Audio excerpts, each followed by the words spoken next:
video, we're going to look at MathCounts 1920 Warmup 3. Number 51, a 2-star question. A new pair of shoes is on sale for $45. If this cost represents a 40% discount, what was the original cost of the shoes? So we have some original cost, C, and we're taking a 40% discount. So what's left is 60% of the price. So we can represent that as C times 0.60 or just 0.6, and that equals 45. So to get C, we can do 45 divided by 0.6, which is 450 divided by 6.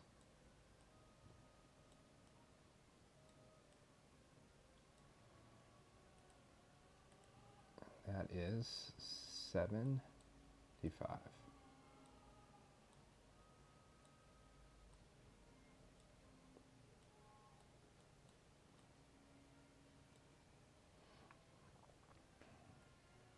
Number 52. The sum of two numbers is 7 and their product is 12. Well, right off the bat, I know those two numbers are 4 and 3, because 4 plus 3 is 7 and 4 times 3 is 12. What is twice the sum of their reciprocals? Well, their reciprocals would be 1/4 and 1/3. And if we add those and get a common denominator, we get 4/12 plus 3/12. That is 7/12. And it asks for twice the sum of their reciprocals. So if we multiply that by 2 and cross simplify, we get 7/6.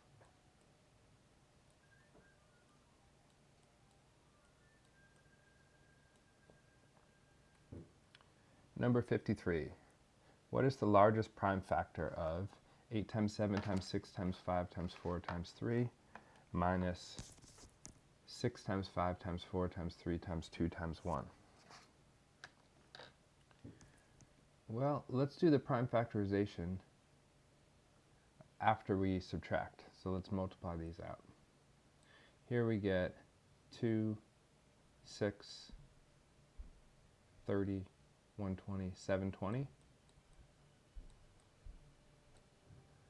And our other number, we get 12, 60, 360, 56, 360 times 56 is 20,160.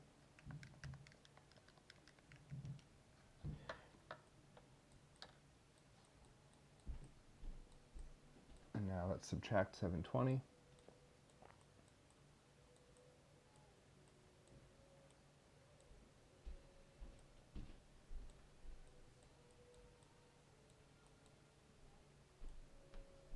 And we get 19,440. So now we're going to make a factor tree for this number, 19,440. So we're going to start with 10 and 1944. 10 we can split into 5 times 2. Those are both prime, so we circle them. 1944. If I add up the digits, 1 plus 9 is 10, plus 4 is 14, plus 4 is 18. So if the digits in a number add to a multiple of 9, that number is divisible by 9. So 9 is going to be one of our numbers. 9 times what is 1,944? Well, 9 times 200 is 1,800, and then we have 144 more.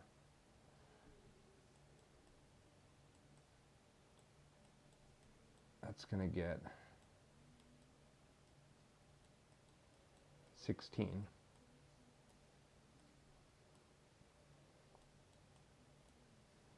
Over here the 9 breaks into 3 times 3.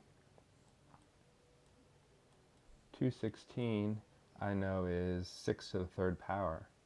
That's 36 times 6. 6 is going to break into 2 times 3. And this 36 over here is going to break into 6 times 6, or 9 times 4.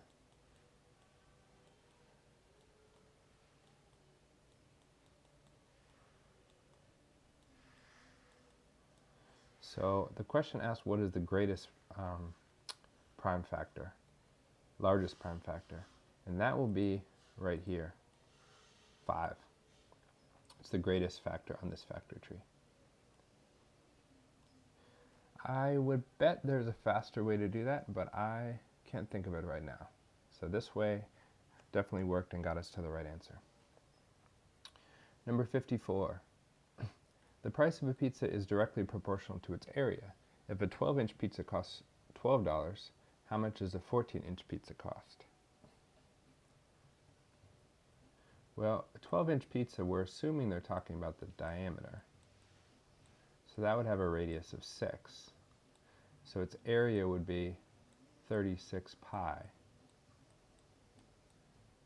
Pi times radius squared. And it costs $12. So that is 3 pi of area for every $1. Every 3 pi inches squared of area of this pizza costs $1. And the price of a pizza is directly proportional to its area. How much does a 14-inch pizza cost? Well, that 14-inch pizza would have a radius of 7.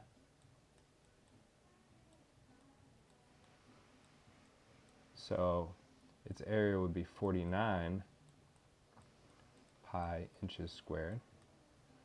And for every 3 pi inches squared of area, there's a cost of $1. So let's divide 49 by 3 pi inches squared. 49 divided by 3 is 16 1/3, because 48 divided by 3 is 16. And it says express your answer to the nearest dollar. So the price of the 14-inch pizza would be $16. Number 55. A town has some strange streets that are one-way only between the hours of 7 a.m. and 8 a.m. They run either south or east during that hour. If Joe wishes to go from A to B at 7:20, how many different ways can he travel? So this one is key that we just keep organized. So first I'm going to show there's this way, that's all the way on the outside from A to B, and this way, that's all the way on the outside, south and then east. So those are 2 ways. Now let's look at the ways where we're going to go east first. So this is one way. I'm going to go just down a little and then over. 2 ways. 3 ways. 4 ways. So there's 4 ways in red there. Now, instead of trying to go east, let's dip down. So there's another way. Go down this street, that's another way. Keep going over and then go down this street, that's another way. 2, and there's 1 more way. There's 4 more ways in blue. So in total, there are 2 plus 4 plus 4, 10 ways he can